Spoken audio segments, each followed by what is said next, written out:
नमस्कार, आप देख रहे हैं न्यूज 18 राजस्थान। आपके साथ मैं हूं अभिषेक। महारो राजस्थान बुलेटिन में बात करेंगे कांग्रेस की, जो दिल्ली में चुनावी हार पर मंथन कर रही है। फिर बात होगी सीएम गहलोत की, जिन्होंने कांग्रेस की वापसी का दावा किया है। साथ ही बताएंगे आपको डोटासरा के बारे में, जिन्होंने मोदी सरकार के खिलाफ हुंकार भरी है। वहीं दिखाएंगे आपको कैसे मरुधरा पर चढ़ रहा है फागोत्सव का रंग। बने रहिए हमारे साथ, देखते रहिए महारो राजस्थान। तो चलिए बुलेटिन की शुरुआत करते हैं बड़ी खबर से। कांग्रेस कार्य समिति की बैठक जारी है। बैठक में विधानसभा चुनाव में मिली हार पर मंथन हो रहा है। कांग्रेस अध्यक्ष सोनिया गांधी की अध्यक्षता में यह बैठक हो रही है। बैठक में राहुल गांधी, प्रियंका गांधी समेत दिग्गज नेता मौजूद हैं। बैठक में सीएम अशोक गहलोत भी शामिल हैं। तो बड़ी खबर आपको बता दें, कांग्रेस वर्किंग कमेटी की बैठक चल रही है। बैठक में विधानसभा चुनाव में जो हार मिली है 5 राज्यों में, उसको लेकर मंथन किया जा रहा है।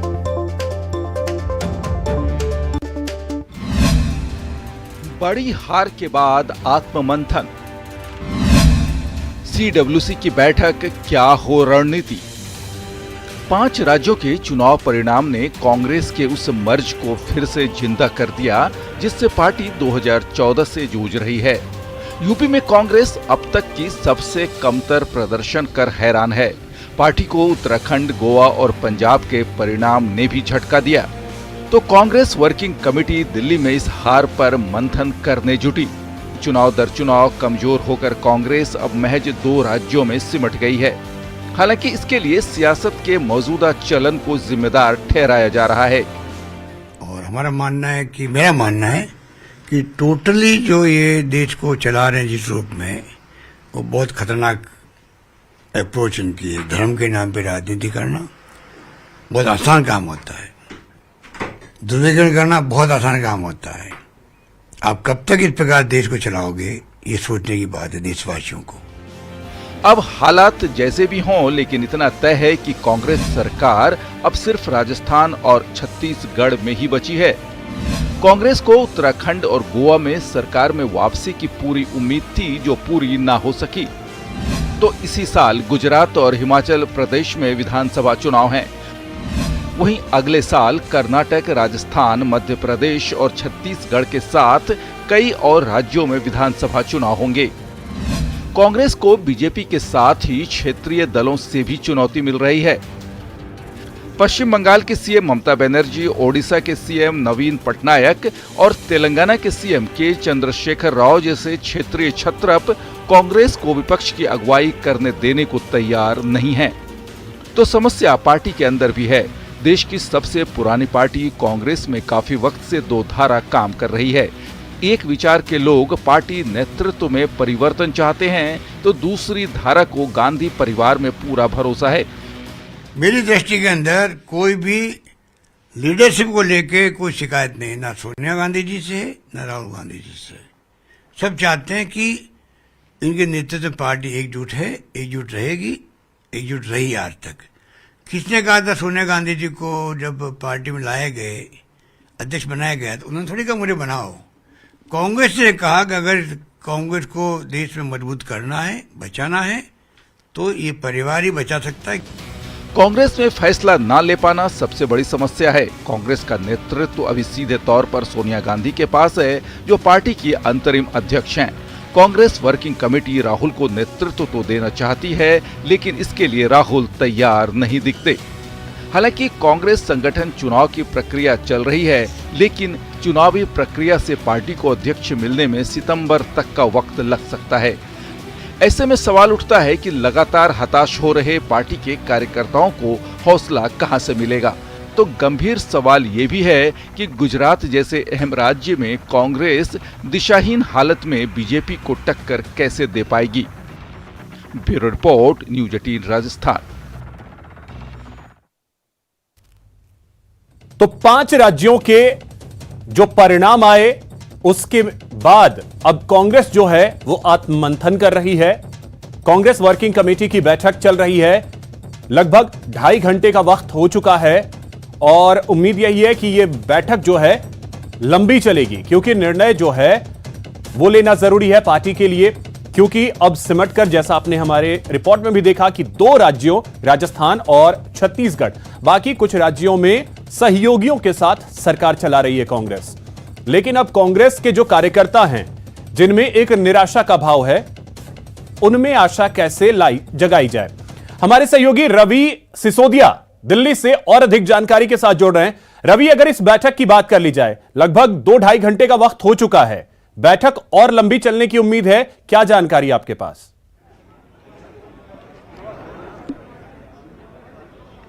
बिल्कुल, देखिए करीब 3 घंटे हो चुके हैं, बैठक चल रही है। अभी जो सबसे अहम बात है कि आप देख, जो पोर्श है उसमें जो गाड़ियां खड़ी हैं, सोनिया गांधी जो कांग्रेस अध्यक्ष है उनकी गाड़ी यहां लग गई है।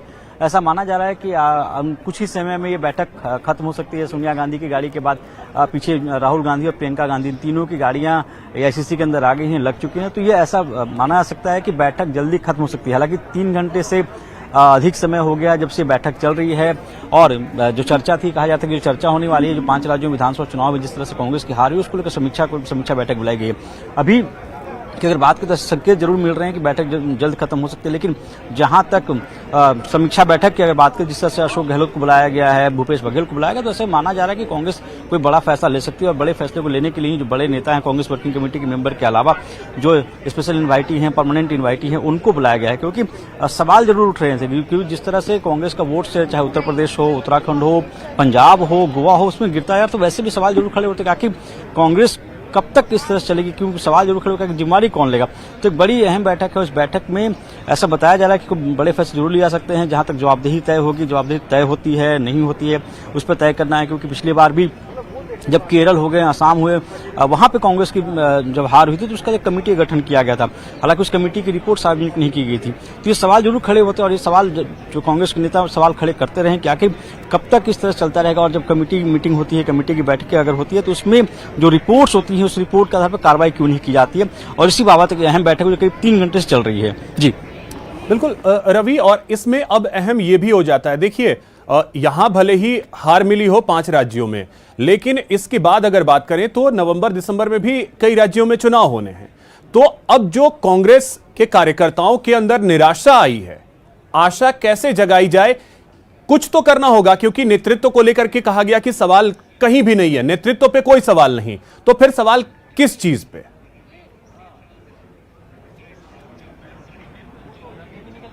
बिल्कुल, देखिए आपने अहम सवाल उठाया। अभी हालांकि आपको एक और तस्वीर दिखा दूं कि यहाँ पे अभी जो कार्यकर्ता थे वो भी मौजूद थे, और जिस तरह से सवाल खड़े हो रहे थे और ये कहा जा रहा था कि नेतृत्व में परिवर्तन हो सकता है, तो इसको लेकर 10 जनपद के बाहर बहुत से कार्यकर्ता, चाहे यूथ कांग्रेस को या दिल्ली कांग्रेस के, वो यहाँ पे मौजूद थे। और उनके तरफ से ये कहा जा रहा था कि गांधी परिवार के अलावा किसी और को नेतृत्व नहीं दिया सकता है। अभी चूंकि आने वाले दिनों में गुजरात और हिमाचल में इस साल चुनाव होने वाले हैं। अगले साल जो बड़े राज्य हैं, छत्तीसगढ़ हो, मध्य प्रदेश हो, राजस्थान हो, ऐसे बड़े राज्यों में चुनाव होने वाले, कर्नाटक हो, तो कांग्रेस को इस बात को लेकर जो कार्यकर्ता हैं उनका मनोबल इस बात से गिरा है कि कांग्रेस का जो ग्राफ है वो लगातार गिरता जा रहा है। और सबसे अहम बात निकल के सामने आ रही है कि जहां पे कांग्रेस सरकार है, जैसे पंजाब में कांग्रेस सरकार थी, वहां पे कांग्रेस का प्रदर्शन बेहद खराब रहा। उत्तराखंड में ये मान के चले थे कि उत्तराखंड में कांग्रेस का प्रदर्शन कुछ बेहतर हो सकता है, लेकिन वहां भी कांग्रेस का प्रदर्शन बेहद खराब रहा। कांग्रेस की जो लड़ाई चल रही थी उत्तर प्रदेश को लेकर माना जा रहा था कि उत्तर प्रदेश की जो लड़ाई हो 2024 को लेकर की जा रही है, लेकिन 2% वोट पे सिमट जाना सबसे पुरानी पार्टी के कई सवाल खड़े करते हैं। और यही वजह है कि जो चिंतन बैठक हो रही है उसके पहले भी कई लीडर्स की तरफ से सवाल खड़े हो रहे थे कि आखिर इसका क्या फॉर्मूला हो सकता है, आखिर पार्टी को कैसे, संगठन को कैसे मजबूत किया जाए, जो वोट शेयर खिसकता जा रहा है उसको कैसे वापस लाया जाए, क्योंकि आने वाले दिनों में कई राज्यों में चुनाव है। अभी की अगर बात करें तो अभी सिर्फ राजस्थान और छत्तीसगढ़ 2 ऐसे राज्य हैं जहां पे कांग्रेस की सरकार है।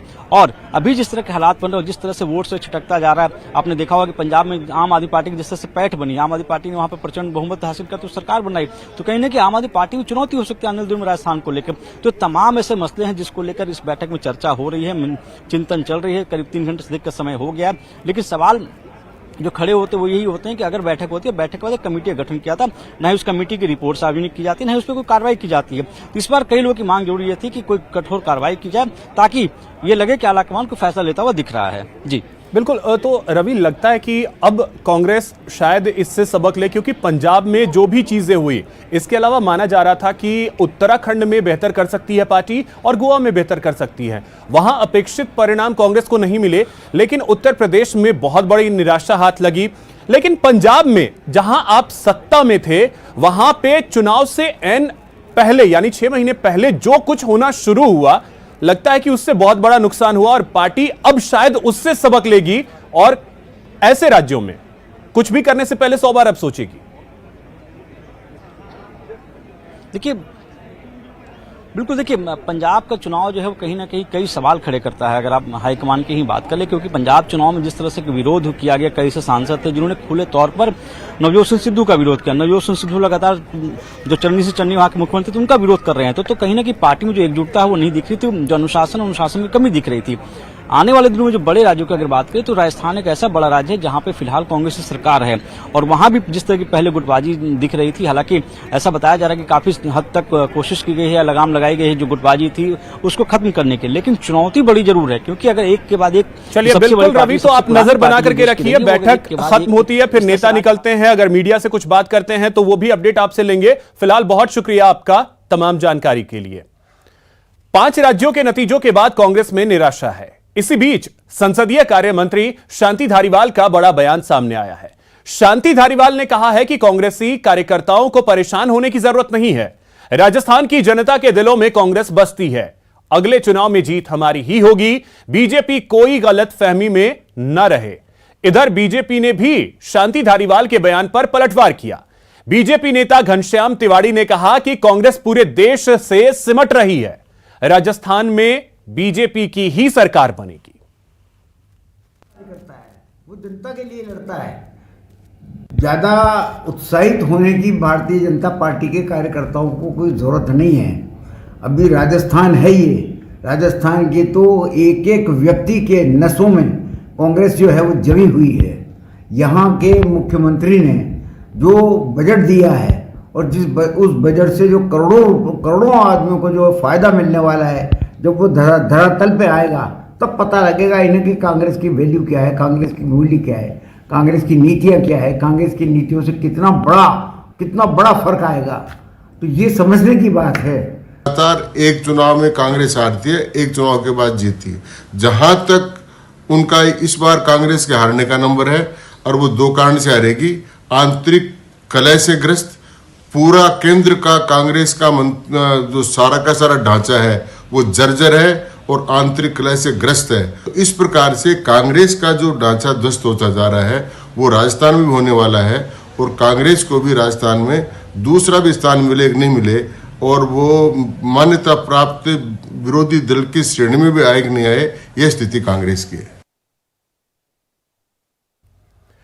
उत्तर प्रदेश, उत्तराखंड, मणिपुर और गोवा विधानसभा चुनाव में जिस तरह से बीजेपी को स्पष्ट बहुमत मिला है, उसके बाद बीजेपी कार्यकर्ता काफी खुश और उत्साहित नजर आ रहे हैं। श्री गंगानगर सांसद निहाल चंद मेघवाल ने प्रधानमंत्री नरेंद्र मोदी और उनके द्वारा चलाई जा रही विकास परक और जन कल्याणकारी योजनाओं की तारीफ करते हुए कहा कि चारों राज्यों में जनता ने केंद्र सरकार की योजनाओं पर वोट किया है।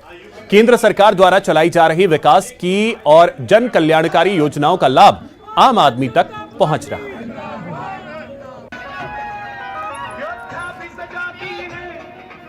देश के प्रधानमंत्री जी के नेतृत्व में चलने वाली केंद्र की सरकार विश्व के अंदर भारत एक शक्तिशाली देश बनाने का देश के प्रधानमंत्री जी ने काम किया है।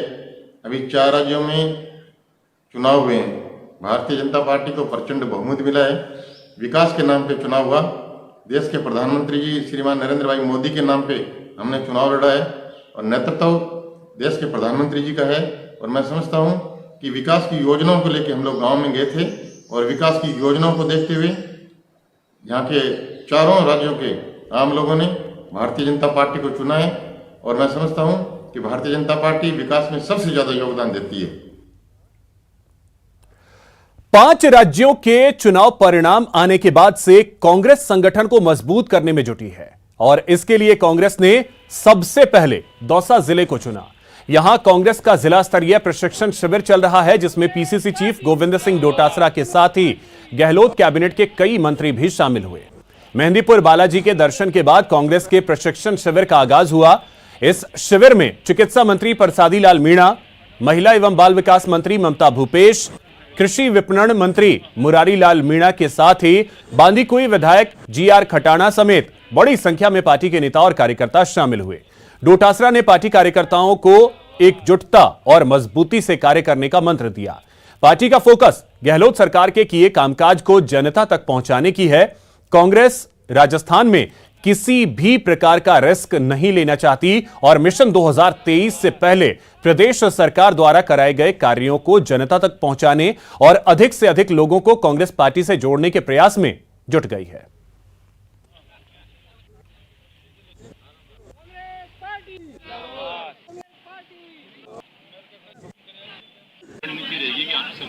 आप देखिए यहाँ की परिस्थितियां और दूसरे राज्यों की परिस्थितियां बिल्कुल भिन्न है। पहली बात तो यहाँ दो ही पार्टियां हैं, कांग्रेस और बीजेपी। कांग्रेस ने 3.25 साल में जो फ्लैगशिप योजनाएं दी हैं, जो बजट दिया है, जो कार्यकर्ताओं के साथ कंधे से कंधा मिला करके और जो कोरोना का मैनेजमेंट किया है, जो किसानों के कर्जे माफ किए हैं, जो विद्यालय खोले हैं, जो महाविद्यालय खोले हैं, जो सड़कें बन रही है, जो पीएचसी, सीएचसी और उपजिला अस्पताल और जिला अस्पताल बन रहे हैं, जो मेडिकल कॉलेजें बन रही है, वो सबके सामने है। और दूसरी तरफ भारतीय जनता पार्टी 8-10 मुख्यमंत्री के चेहरे बने घूम रहे हैं, आपस में लड़ रहे हैं। आज एक किसी अखबार में मैंने पढ़ा था, पता नहीं कौन सा अखबार था, उसमें लिखा हुआ है कि नेता प्रतिपक्ष और उपनेता और प्रदेश अध्यक्ष में आपस में बोलचाल ही नहीं है। तो वो रीट अब आजीवन वैध होगी और इसी फैसले को लेकर बीजेपी ने विरोध जताया है। पूर्व शिक्षा मंत्री घनश्याम तिवाड़ी ने कहा कि रीट की वैधता को आजीवन करने और प्राथमिक और उच्च प्राथमिक शिक्षकों की भर्ती के लिए प्रतियोगी परीक्षा आयोजित करने का निर्णय गलत है। यही नहीं, घनश्याम तिवाड़ी ने आरोप लगाया कि सरकार इसके जरिए भर्ती परीक्षाओं में हुए घोटालों पर पर्दा डालना चाहती है। राजस्थान सरकार के कैबिनेट मंत्री शाले मोहम्मद एक दिवसीय पोखरण दौरे पर रहे। पोखरण पहुंचने पर उनका जगह जगह भव्य स्वागत किया गया। बजट रिप्लाई में साकड़ा में महाविद्यालय खोलने की घोषणा पर ग्रामीणों ने मंत्री का आभार प्रकट किया।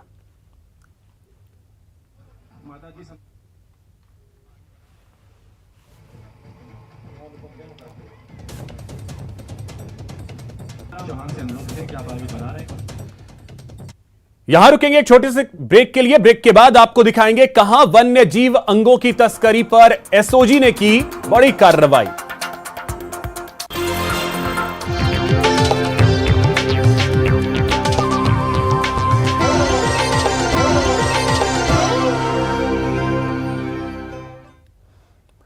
ब्रेक के बाद आपका स्वागत है। बड़ी खबर आपको बता दें, वन्य जीव अंगों की तस्करी पर एसओजी ने एक बड़ी कार्रवाई की है। एसओजी की टीम ने जयपुर में यह कार्रवाई की। पुलिस के एक सब इंस्पेक्टर सहित 3 तस्कर गिरफ्तार किए गए हैं।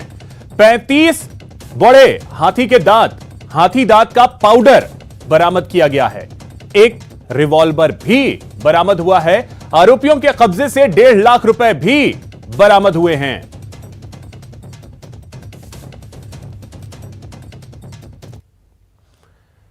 हाईकोर्ट एलडीसी एग्जाम मामले की बात कर ली जाए तो जयपुर में एक सेंटर पर अनियमितताओं का आरोप लगा है। अभ्यर्थियों ने पेपर आउट का अंदेशा भी जताया है। हिंदुस्तान इंटरनेशनल एकेडमी धाबास अजमेर रोड सेंटर का यह मामला है। करीब 20 मिनट देरी से अभ्यर्थियों को पेपर दिया गया। अभ्यर्थियों का कहना था कि सभी पेपर्स की सील खुली हुई थी। विरोध करने पर सेंटर संचालक और पुलिस ने धमकाया। दोपहर 1 से 3 बजे तक पेपर था, लेकिन इस सेंटर पर शाम 4 बजे तक एग्जाम लिया गया।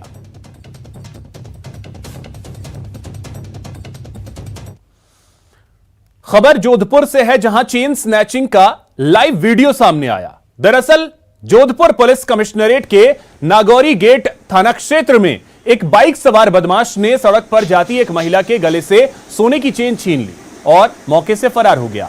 बदमाश की यह करतूत वहां लगे सीसीटीवी कैमरे में कैद हो गई। तस्वीरों में देखा जा सकता है कि कैसे एक बदमाश सड़क पर जा रही महिला के गले से चेन छीन ली।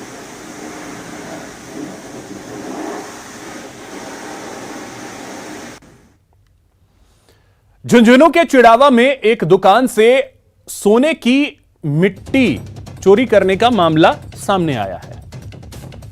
जड़ाई के दुकान से चोरी की गई सोने की मिट्टी की कीमत करीब 1.5 लाख रुपए बताई जा रही है। सर्राफा कारोबारी इस सोने की मिट्टी को न्यारा कहते हैं। जानकारी के मुताबिक गौरी शंकर सोनी की रामलीला मैदान के पास सोने की जड़ाई की दुकान है। 4 लोग ग्राहक बनकर उनकी दुकान पर आए, सोने की मिट्टी लेने के लिए मोलभाव किया और एडवांस में 1500 रुपए दिए। फिर 15 मिनट में आकर बाकी पैसा देने की बात कही। इसी दौरान एक आरोपी ने साइड में रखे बक्से से मिट्टी की पोटली उठाई और जेब में डाल ली। इसके बाद चारों चोर कार में सवार होकर फरार हो गए। चोरी का पता चलने पर दुकानदार ने बाइक से पीछा भी किया, लेकिन शातिर चोर फरार हो गए। खबर झुंझुनू के चिड़ावा कस्बे से है, जहां पहले 2 युवकों ने सांड को लाठियों से पीटा तो जवाब में गौ रक्षकों ने दोनों युवकों को पकड़कर न केवल मोहल्ले के सामने हाथ जोड़वाए बल्कि उनको थप्पड़ भी मारे। अब दोनों घटनाओं के वीडियो सोशल मीडिया पर वायरल हो रहे हैं। जानकारी के मुताबिक झुंझुनू के चिड़ावा में 2 युवकों ने कल्याण राय मंदिर के पीछे मुख्य बाजार में एक सांड की पिटाई की। इसके बाद गौरक्षकों ने इन दोनों युवकों की तलाश कर इन्हें थप्पड़ों से पीटा।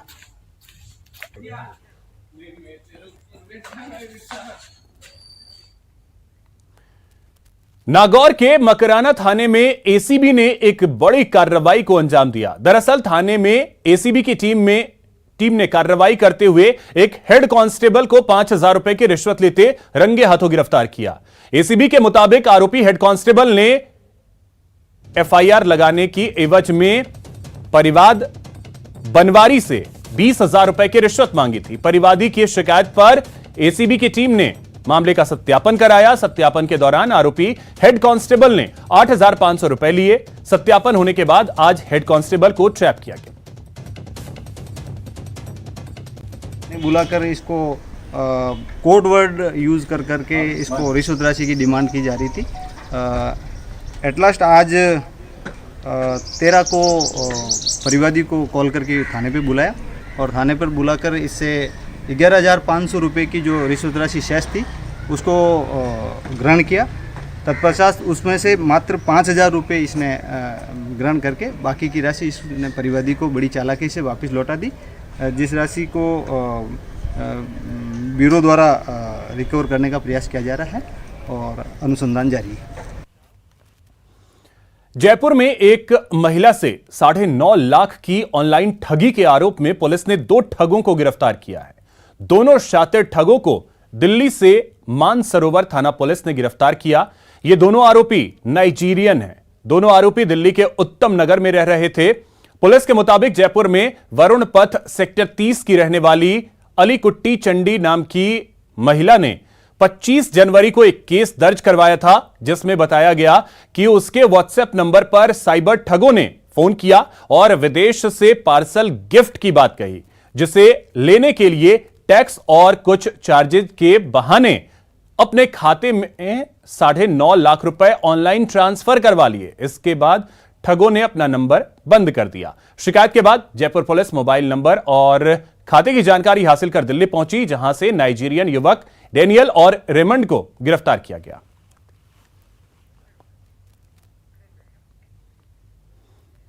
खबर उदयपुर से है, जहां एक घर का चिराग वापस लौट आया है। हम बात कर रहे हैं जैनम जैन की, जिसने कभी सोचा भी नहीं था कि उसे सड़कों पर शव देखने पड़ेंगे। युद्ध क्षेत्र बने यूक्रेन से जान बचाकर निकले इस छात्र का कहना है कि जब जब सुमी सिटी पर एयर स्ट्राइक की खबर आती तो कलेजा मुंह को आ जाता था। उस समय जैनम जैन की मां ने खाना पीना भी छोड़ दिया था। वहीं भारत सरकार के ऑपरेशन गंगा के तहत छात्र को सुरक्षित भारत लाया गया। छात्र को दिल्ली से वायुसेना के जरिए डबोक एयरपोर्ट लाया गया, जहां पहुंचने के बाद छात्र का ढोल नगाड़ों के साथ भव्य स्वागत किया गया। यूक्रेन के सुमी सिटी से आज अपने घर लौटा हूं। अपने वतन वापसी पे मैं भारत सरकार एवं राज्य सरकार और भारत के दूतावास, जिला कलेक्टर उदयपुर एवं अन्य अधिकारी का बहुत बहुत धन्यवाद करता हूं।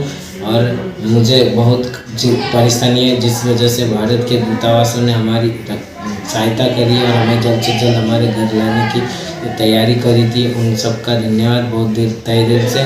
और मैं ये कहना चाहता हूँ कि हमारी बहुत जल्द ऑनलाइन क्लासेस भी होने वाली हैं। साल 2019 बजट में घोषणा हुई थी राजस्थान में इलेक्ट्रिक बसें चलाने की, इस सोच के साथ ताकि बढ़ते प्रदूषण पर काबू पाया जा सके। लेकिन साल 2022 में भी इस घोषणा को जमीन पर उतारा नहीं जा सका है। परिवहन विभाग अभी यही नहीं तय कर पाया है कि बसें नई खरीदी जाएंगी या मौजूद बसों में इलेक्ट्रिक किट लगाई जाएंगी। परिवहन विभाग के पास बस यही एक जवाब है कि मौजूदा हालात को स्टडी किया जा रहा है और जल्द ही इसे अमल में लाया जाएगा। सीएजी द्वारा कुछ ऑडिट की आपत्तियां की गई थी और उस कारण से वो टेंडर आगे नहीं बढ़ पाया। लेकिन निश्चित रूप से सभी लेवल पर और आरटीसी एडमिनिस्ट्रेशन को भी इस बारे में सेंसिटिविटी है और इलेक्ट्रिक बसेस के बारे में कोशिशें जारी है और मुझे लगता है कि आने वाले कुछ महीनों में इस दिशा में भी काफ़ी, क्योंकि इसमें टेंडरिंग के मॉडल भी देश भर में अभी प्रायोगिक स्तर पर ही हैं।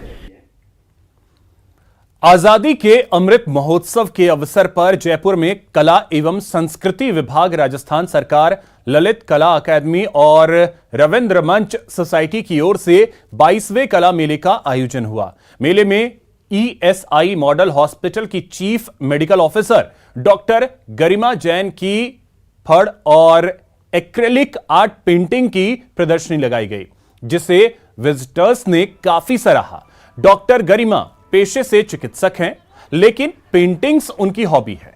डॉक्टर गरिमा कोविड पीरियड में चिकित्सा सेवा के साथ साथ आम जन को पेंटिंग के जरिए जागरूक करती रहीं। वे कई पुरस्कार भी जीत चुकी हैं।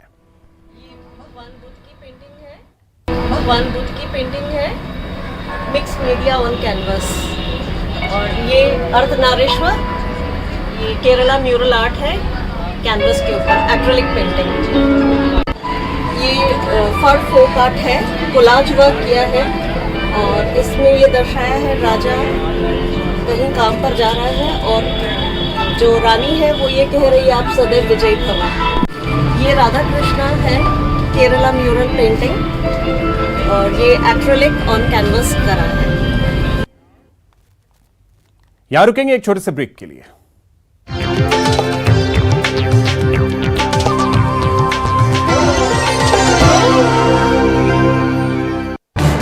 इस